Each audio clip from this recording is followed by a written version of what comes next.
จะเป็นอย่างไรจากมาไกลแสนนานคิดถึงบ้านจากมาตั้งนานเมื่อไรจะได้กลับแม่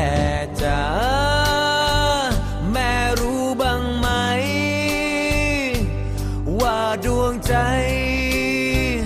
ดวงนี้เป็นห่วง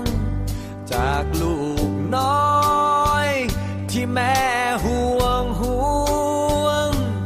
อยู่เมืองหลวงสิวิไลใกล้บ้านเราคิดถึงแม่ขึ้นมาน้ำตามันก็ไหลอยากกลับไปซบลงที่ตรงตักแม่ในอ้อมกอดรักจริงที่เที่ยงแท้ในอกแม่